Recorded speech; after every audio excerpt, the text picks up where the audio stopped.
The first thing my alien roommate said when she opened my bedroom door was, "Why are you bleeding?" The second thing she said was worse. "Human blood is not supposed to be that color." I remember staring at her from the floor, one hand pressed against my side, the other gripping a broken piece of metal. Outside our apartment, the city was still glowing beneath a violet storm. Air traffic lights moved silently between the towers. Rain tapped against the glass walls. Somewhere 3 floors below, an automated street cleaner made a soft humming sound as it passed over the pavement. It should have been an ordinary Tuesday night. Instead, within the next 6 minutes, my roommate would discover something about humans that her entire civilization had been taught to fear. And by sunrise, half the station would know my name. But I need to go back a little. Because none of this started with the blood. It started with a housing mistake. My name is Daniel Mercer. I was 31 years old when I left Earth. Not because I hated Earth. Honestly, I missed it almost immediately. I missed bad coffee. I missed hearing birds in the morning.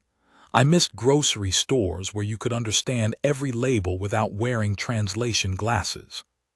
But the work was good. Human engineers had become useful all over the galaxy, mostly because humans had a strange reputation. We fixed things that were not supposed to be fixable. We repaired machines using parts from other machines. We crawled into places no sensible species wanted to crawl into.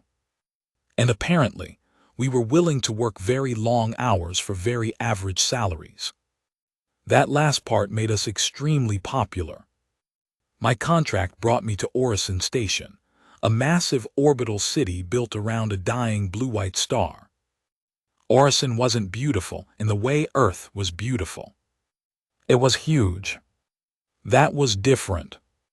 The station had 12 residential rings, 4 commercial levels, a military docking section, 2 artificial forests, a hydroponic ocean, and enough industrial machinery underneath the city to make the whole place sound like it was permanently breathing. Millions of people lived there. Humans were still a small minority.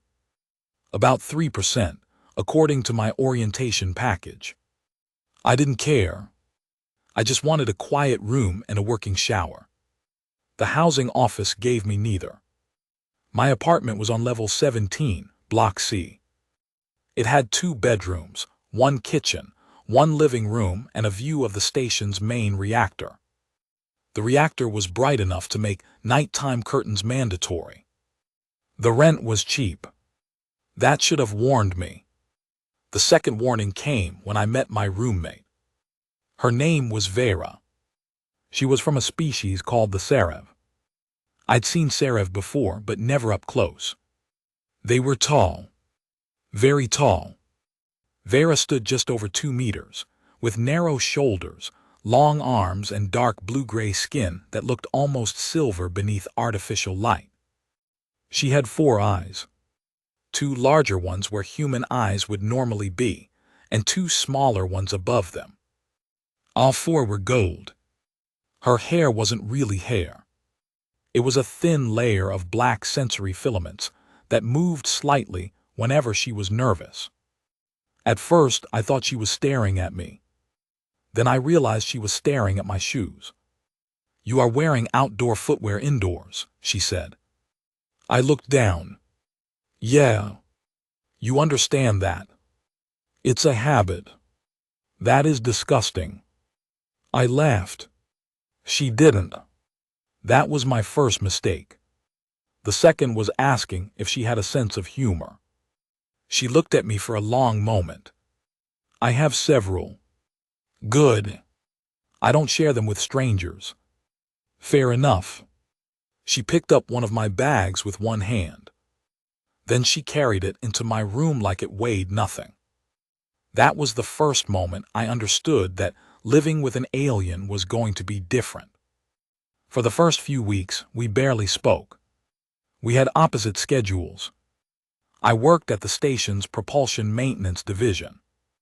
My job was mostly keeping old cargo vessels from exploding. Vera worked for the Serev diplomatic office. She left around noon and usually came home after midnight. I was usually asleep by then, so we developed a strange roommate relationship. She left food in the refrigerator with warning labels. I left coffee on the counter. She complained about my music. I complained about her alarm.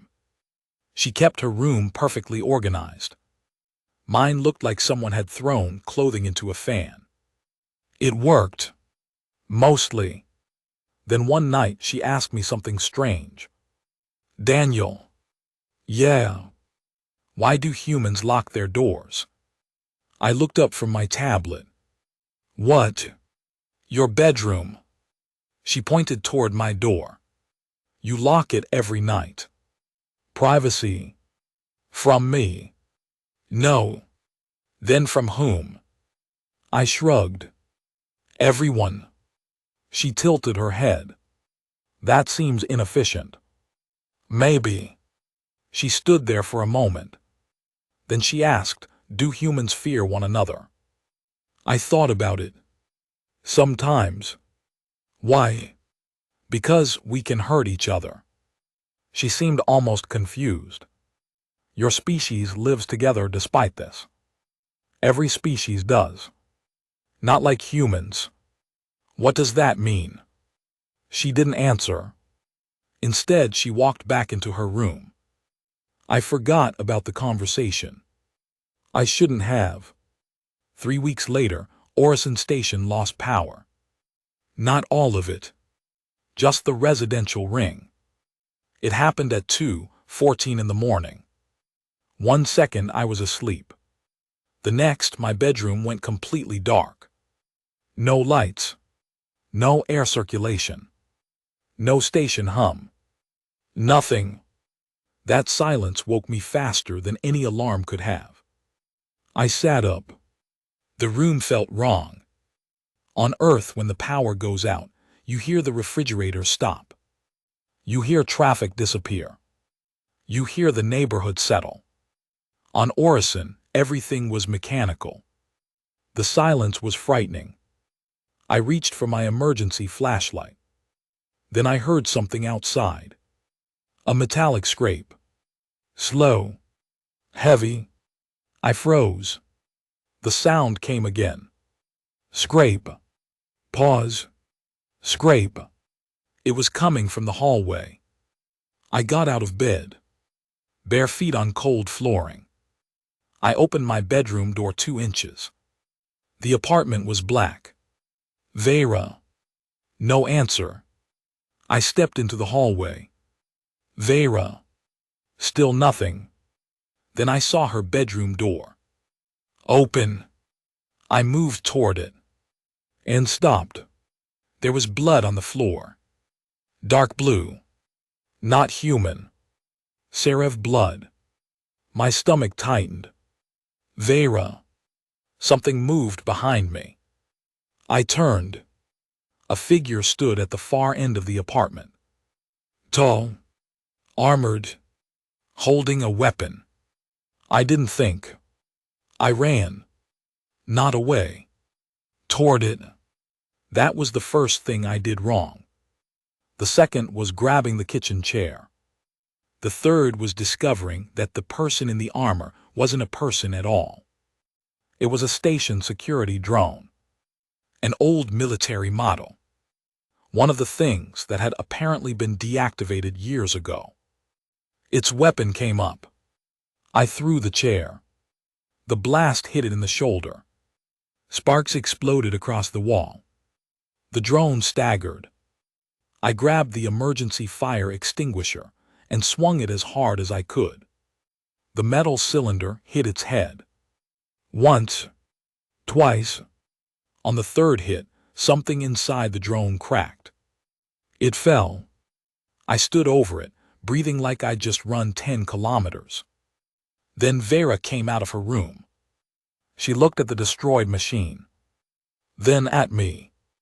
Then at the fire extinguisher in my hand. Daniel. Yeah. You attacked an armed security unit. It was trying to kill you. That is not an answer. It is where I come from. She stared at me. Then she looked at the broken drone again. You could have died. Yeah. You knew that. Pretty much. Her 4 eyes narrowed. You are insane. Probably. Then she noticed the blood on my shirt. Not mine. Hers. Her expression changed. Daniel. What? You're shaking. I looked down. She was right. I was. But I wasn't afraid anymore. I was angry. Someone had put that machine in our apartment. Someone had tried to kill my roommate. And I had a pretty good idea why. The next morning, station security arrived. 6 officers. All Serev. They entered the apartment in silence. Their uniforms were black with silver insignia. The commander looked at the destroyed drone. Then he looked at me. You disabled this unit. Yes. With what? I held up the fire extinguisher. He stared at it. Then at me. You struck a military-grade autonomous unit with a fire suppression cylinder. Basically. One of the officers laughed. The commander didn't. He walked closer. Human Mercer, do you understand that this machine has a combat rating of 3? No. It can kill a Serev soldier in under 4 seconds. Okay. And you disabled it. Apparently. The commander looked uncomfortable.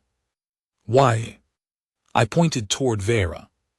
Because it was attacking her. The room went quiet. Vera stood behind me. She hadn't said a word.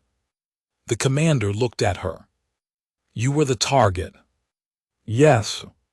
Did the human intervene? Yes. Why? Vera looked at me.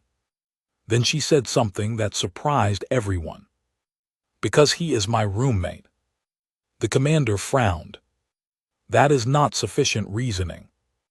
Vera's smaller eyes narrowed. It was sufficient for him. Nobody spoke. Finally, the commander ordered his officers to remove the drone. But before leaving, he turned to me. You should be careful, Human Mercer. About what? He hesitated. About assuming this was an accident. Then he left. That sentence stayed with me. For the next few days, I watched everything. The elevator. The hallway. The station announcements. The people around us. Nothing seemed wrong. But Vera changed. She started locking her bedroom door. She stopped leaving food in the kitchen.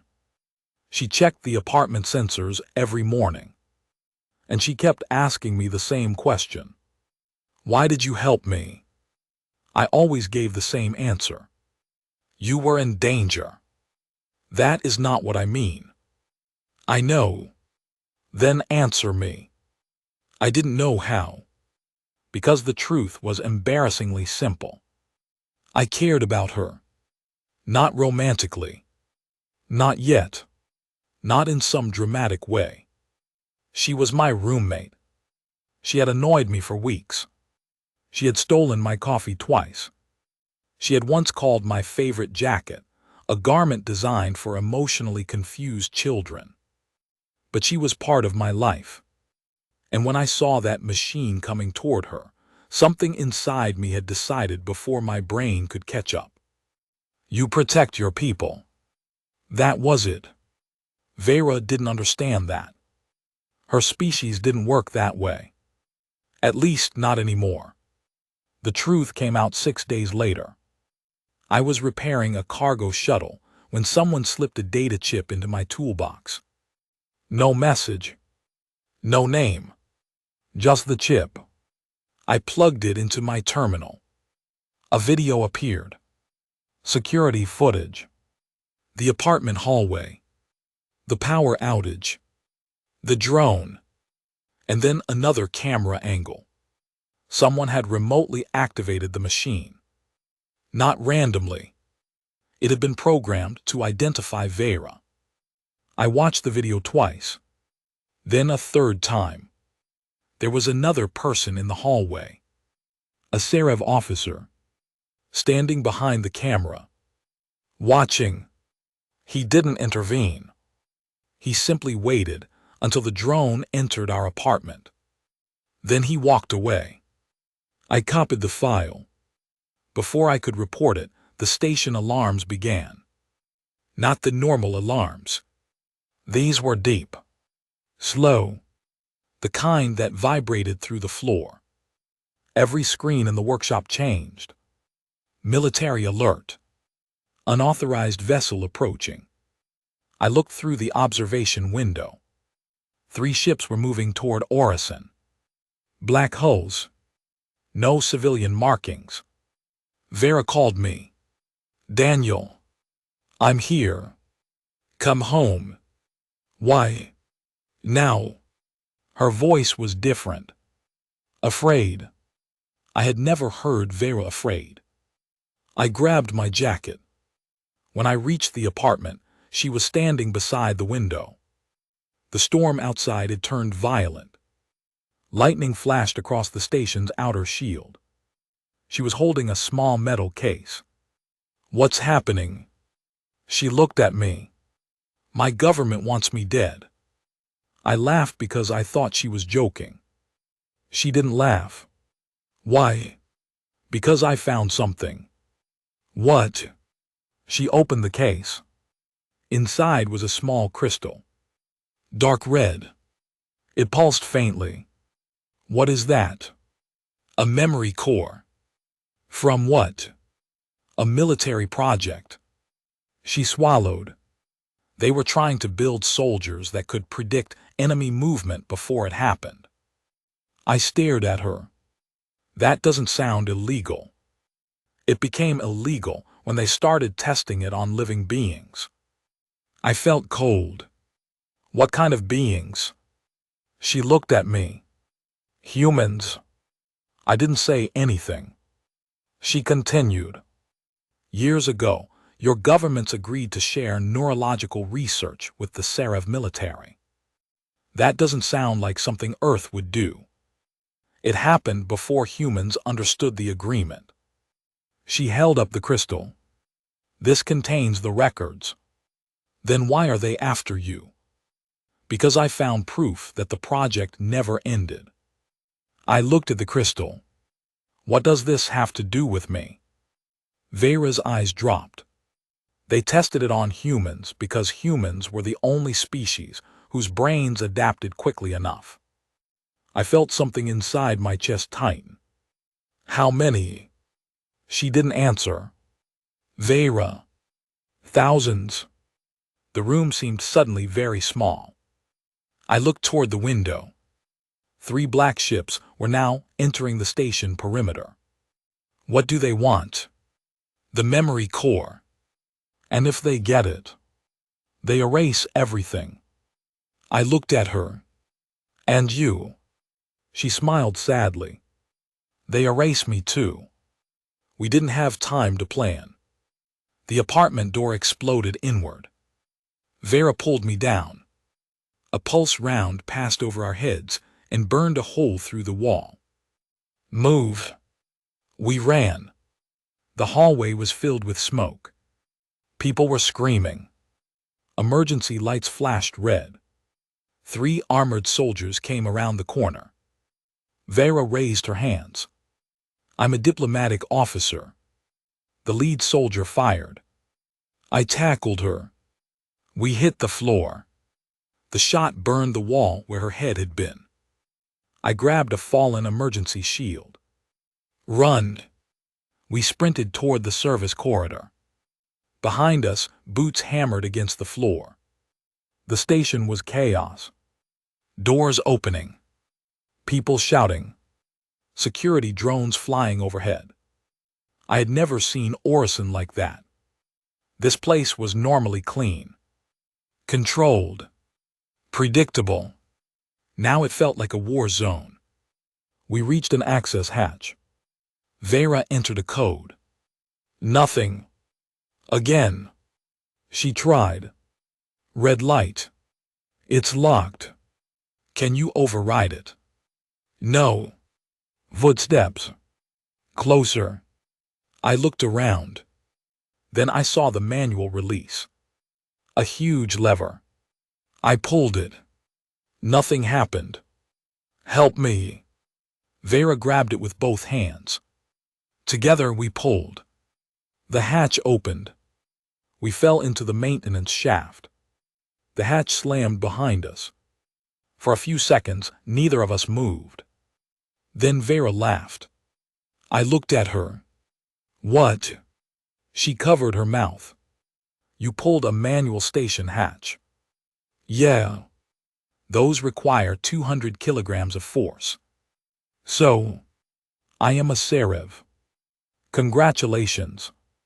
I could barely move it. I smiled. Humans are annoying. She looked at me. Yes. Then she whispered. Very. We crawled through the maintenance tunnels for almost an hour. The station was huge underneath. Pipes, power lines, cooling systems, old machinery. Some sections were so narrow I had to turn sideways. Vera hated that. This was designed for maintenance drones. I noticed. Humans are larger than maintenance drones. Also noticed. She sighed. Eventually we reached an old observation chamber. Nobody used it anymore. It had a single window overlooking the reactor. We hid there. For the first time all night, we were alone. Vera sat against the wall. I noticed blood on her arm. You're hurt. It's nothing. Let me see. No. Vera. She looked at me. Humans are strange. Why? You are being hunted. Yeah. You may die. Possible. You know that. Yes. And you are still worried about my injury. I shrugged. Someone has to. She stared at me. Then she slowly extended her arm. I cleaned the wound. She flinched when the antiseptic touched it. Sorry. It burns. That's the point. Humans have terrible medicine. We have antibiotics. Your medicine hurts. So does yours. She smiled. It was the first real smile I'd seen from her. Small. Tired. But real. Then she said something I'll never forget. Daniel, on my world, if someone risks their life for you, you owe them your life. I stopped. That's a lot of pressure. It is not a joke. I know. She looked down at her hands. I don't know what to do with this. With what? Someone caring whether I live. I didn't have an answer. So I just finished wrapping her arm. We stayed hidden until the station lights changed. Morning. Artificial morning. A soft yellow glow filled the maintenance decks. Then the loudspeakers came alive. Attention residents, security lockdown remains in effect. Vera closed her eyes. They've taken control. Who? The military. Can they shut down the station? Yes. Would they? If they believe the memory core is compromised. Then we need to get it off the station. She shook her head. They will scan every ship. Then we don't use a ship. She looked at me. I pointed toward the maintenance rail. There are cargo tubes. No. Yes. Those tubes move at 400 kilometers per hour. Okay. You will die. Probably. She stared. You say that too casually. I've had a long week. She almost laughed. Almost. Then she stood. Fine. We moved. The cargo tube was exactly as terrible as she described. It wasn't designed for passengers. It was a magnetic transport system that moved sealed containers between the industrial rings. The capsule was barely large enough for 2 people. We climbed inside. Vera held the memory core. I strapped myself in. "You're sure about this?" she asked. "No." "Good." The tube activated. My stomach dropped. Then everything became noise. The capsule shot forward. Metal screamed. The station blurred around us. Vera grabbed my arm. I grabbed hers. We flew through darkness. Then the capsule shook. Hard. Something had hit us. Warning lights flashed. "Daniel." "I know." Another impact. The capsule spun.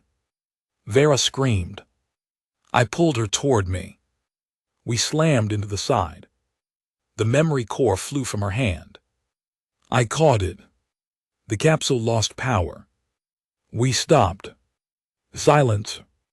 I opened my eyes. Vera was hanging upside down beside me. "Are you alive?" "I believe so." "Good. You still here?" She looked at the memory core in my hand. "You caught it?" "Yeah." "How?" I stared at it. "I don't know." Then I noticed something. The crystal was glowing. Not red anymore. White. Vera's eyes widened. "Daniel." "What?" "Put it against your hand." "Why?" "Just do it." I touched the crystal. The world disappeared. I saw a laboratory. Bright white walls. Scientists. Machines. Humans lying inside glass chambers. Some were unconscious. Some were awake. One little boy was crying. A seraph scientist stood beside him. I heard a voice. "Human neural adaptation remains unstable." Another voice answered. "Then increase exposure." The boy screamed. The memory changed. Another room. Another human. Another experiment. Then another. Years. Hundreds of faces. Thousands. I saw people fighting. Running. Learning. Adapting. And then something unexpected happened. The humans began predicting the machines. They began anticipating attacks. They learned faster than the system could adjust. The project failed. Not because the humans broke. Because they became too unpredictable. The memory shifted again. A seraph commander spoke. "Terminate the program." Someone answered. "And the survivors?" A pause. "Erase the records." The vision ended. I collapsed. When I opened my eyes, Vera was holding my face. "Daniel." I couldn't speak. I looked at her. They were children. "I know. Some of them." "I know." "Why?" She didn't answer. Because there was no good answer. We eventually escaped the cargo tube through an emergency hatch. We found ourselves near the old diplomatic archives. Vera knew the area. We moved quietly. Then we heard voices. Military soldiers. They were searching the corridors. Vera grabbed my wrist. "We need the central transmitter." "What?" "If we broadcast the memory core through the station network, every ship in range will receive it." "Can you do that?" "Yes." "Then let's go." She stared at me. "You understand what happens if we fail?" "Yeah." "They will kill us." "I know. You keep saying that." "Because you keep reminding me." She smiled. Then we ran. The central transmitter was inside the military command deck. Naturally, we reached the security doors. Locked. Vera placed her palm against the scanner. Diplomatic clearance. Denied. She tried again. Denied. Then a voice came from behind us. Step away from the door. We turned. 20 soldiers. Weapons raised. The commander stood in front. The same one who had investigated my apartment. He looked at me. Then at Vera. You should have surrendered. Vera lifted her chin. No. The commander sighed. Why? She looked at me. Then back at him. Because he taught me something. The commander frowned. What? Vera took a breath. That you don't abandon people simply because it is safer. The commander looked at me. You taught her that. I guess. He shook his head. You humans are dangerous. I smiled. That's what everyone keeps telling me. The soldiers raised their weapons. Then something strange happened. A voice came over the command deck speakers. Not the station AI. A human voice. Old. Distorted. But human.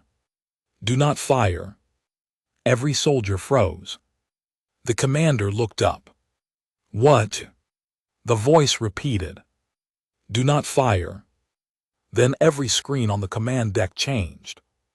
The memory core had activated. Vera looked at me. You transmitted it. I didn't. She stared at the crystal. Then she understood. The core is transmitting through you. I felt heat in my hand. The memory core was glowing brighter. Images appeared on every screen. The laboratories. The children.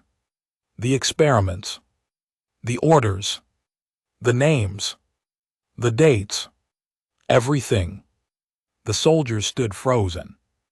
Some lowered their weapons. One removed his helmet. Another whispered something in Seraph.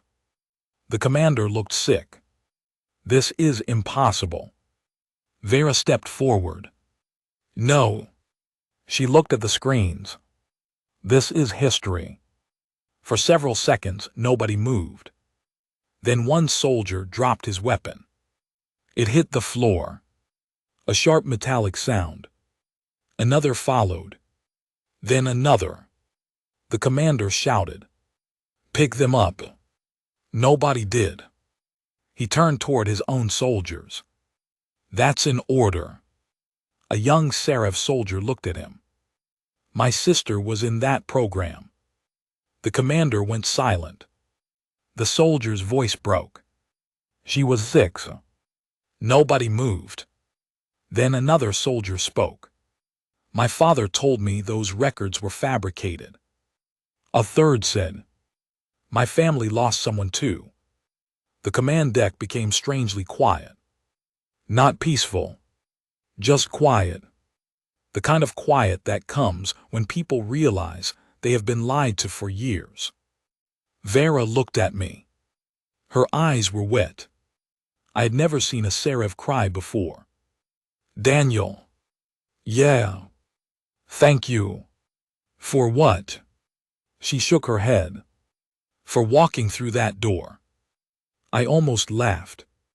That was an accident. No. She looked at the screens. It wasn't. The military surrendered 2 hours later. Not because we defeated them. Because the truth made it impossible for them to keep fighting. The black ships outside Orison were ordered to stand down. The station's civilian government took control. News channels broadcast the memory core across the entire system. For the first time, billions of people saw what had happened. There were protests. There were arrests. There were investigations. The Seraph government collapsed within weeks. Several senior officials disappeared before they could be arrested. Some were found later. Some weren't. The survivors of the human experiments were located. Many had spent years believing nobody remembered them. Some lived on distant colonies. Some had changed their names. Some didn't want to speak. But they were found, and they were finally recognized as survivors, not criminals, not failed soldiers, not mistakes, people. As for me, I became something of an accidental celebrity. I hated it. People wanted interviews. News crews waited outside the apartment. Someone even tried to buy my old fire extinguisher. I kept it, mostly because I thought it was funny. Vera became a symbol of the investigation. She testified before the Interspecies Council.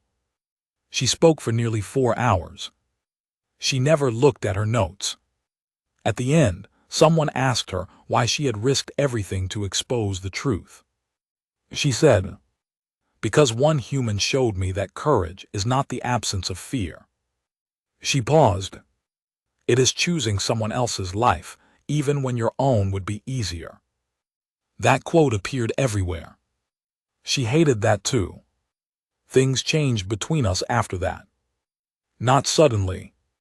Not like in a movie. There wasn't some dramatic kiss under the stars. We just became closer. She started eating human food. I learned to cook Sarah meals. She stopped complaining about my shoes. Mostly. I bought her a little plant from the hydroponic garden. She kept it beside her window. One evening, months after everything happened, I came home late. The apartment was quiet.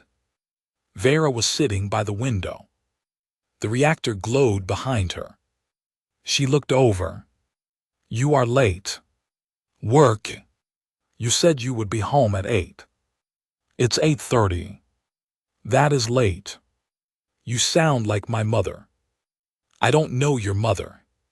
"She'd like you." Vera smiled. I dropped my jacket onto the chair. Then I noticed something. Her bedroom door was open. I stopped. She noticed. "What?" "Your door." She looked at it. "Yes. You leave it open now." She shrugged. "I live here." "So?" She looked at me. "You are not a stranger anymore." I smiled. "Good." She looked back toward the window. After a moment she said, "Daniel." "Yeah." "If you had known what would happen that night." She paused. "Would you still have opened your bedroom door?" I thought about it. The soldiers. The blood. The laboratory memories. The chase. The cargo tube. The weapons. The fear. Everything. Then I looked at her. "Yes." She smiled. "Why?" I sat beside her. "Because you were my roommate." She laughed softly. "You humans really are strange." "Yeah." I looked through the glass at the enormous station. Millions of lights stretched around us. Ships moved between the towers. People were going home. Somewhere far below, children were laughing. Life had continued. It always does. Vera rested her head against my shoulder. And for the first time since I had arrived on Orison Station, I didn't feel like I was far from home. I realized something that night. Home isn't always the place you were born. Sometimes it's just the person who leaves the door open for you. And sometimes, the stranger who accidentally walks into your room is the person who changes your entire life. I never planned to meet Vera. She never planned to trust a human. And neither of us planned for one stupid broken fire extinguisher to expose a secret that had been buried for years. But that's the funny thing about life. The moments that change everything rarely announce themselves. Sometimes they just open a door and ask what you're going to do next.